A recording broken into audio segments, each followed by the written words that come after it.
You're listening to the Daily Mishnah Podcast with Benedict.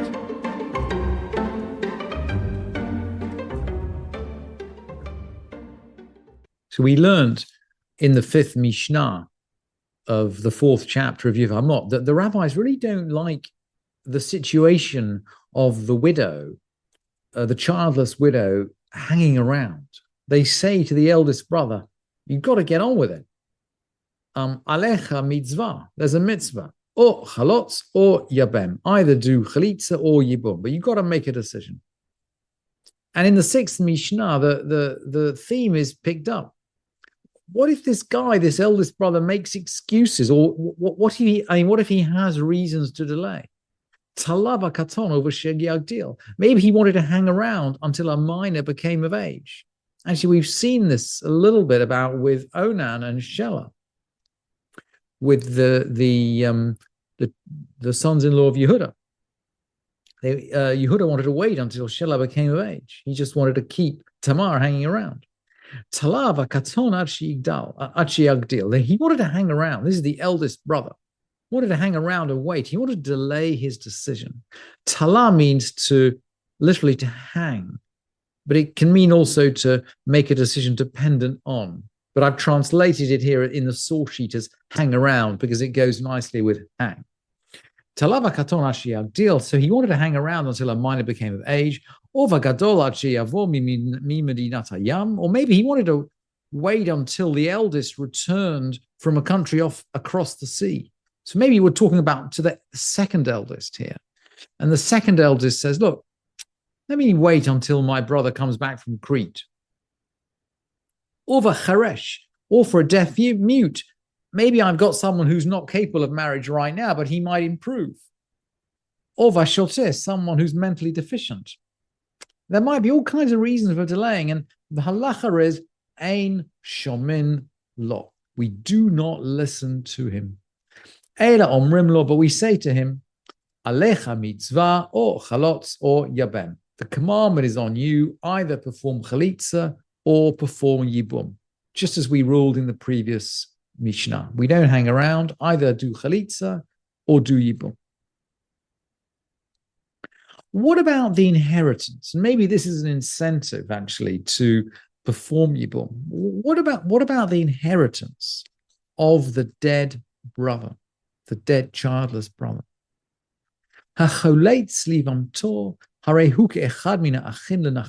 Someone who performs chalitza. So he's got a choice. He can do chalitza or yibum. If he chooses to do chalitza, he doesn't want to marry his dead brother's widow. He's just regarded as one of the other brothers in respect of the inheritance, i.e., he doesn't inherit any less, and he doesn't inherit any more.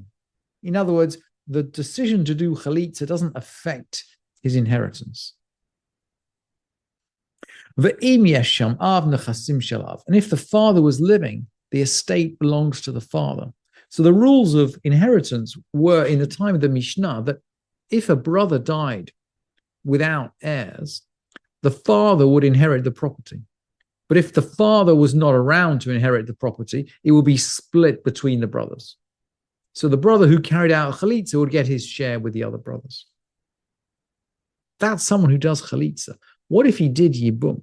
Hakones et yevimto zacha ba nechasim shel achiv.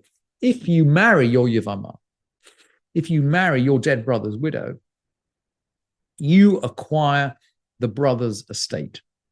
So there is a financial incentive. You acquire the brother's estate if you take care of your brother's widow.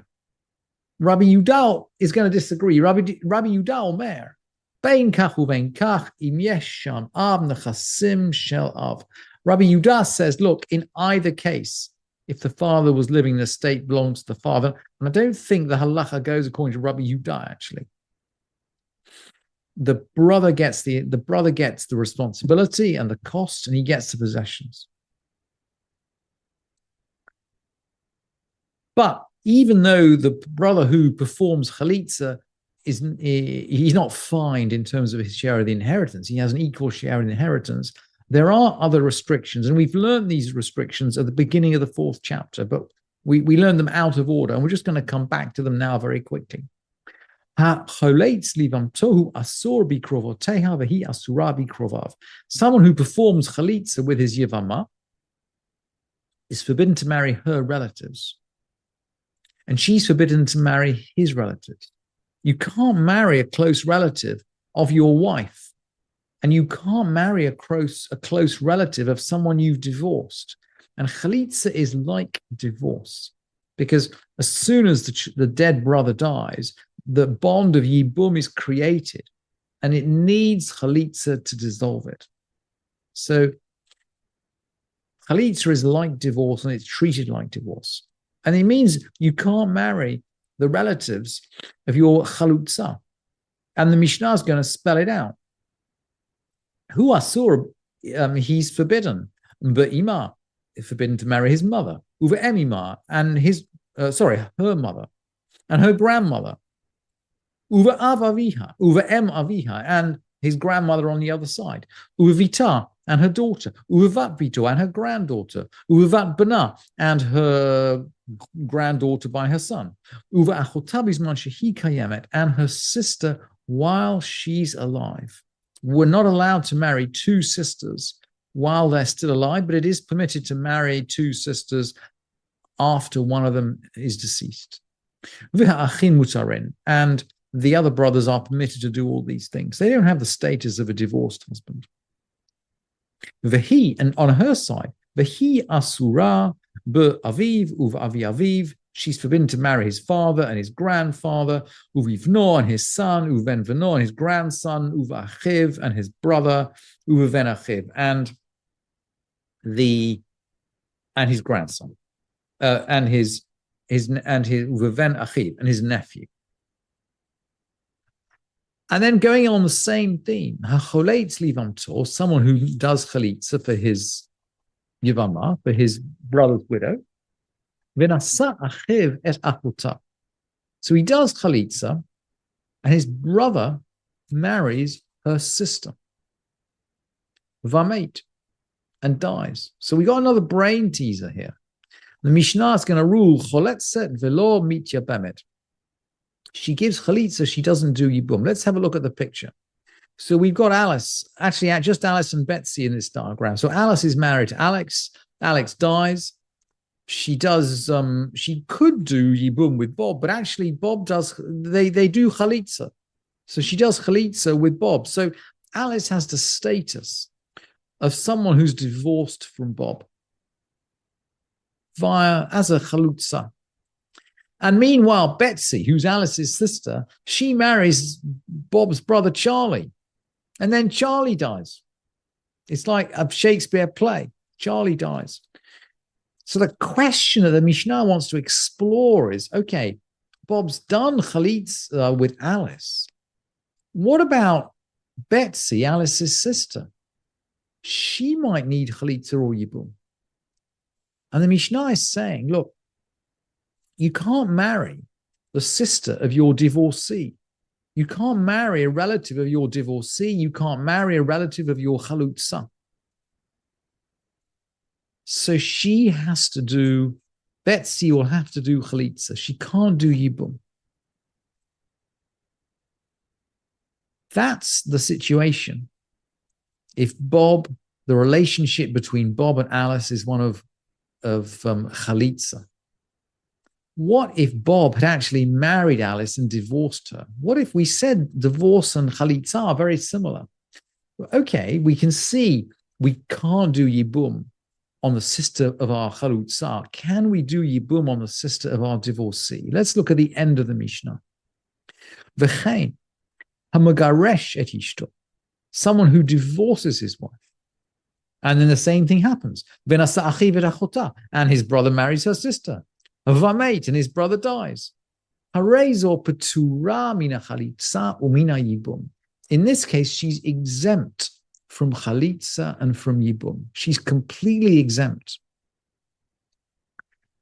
And we remember, we've said that if there's a real question of erva, of a forbidden relationship, chalitza is not needed. Yibum is forbidden. Yibum never arises. And because yibum never arises, chalitza is not necessary.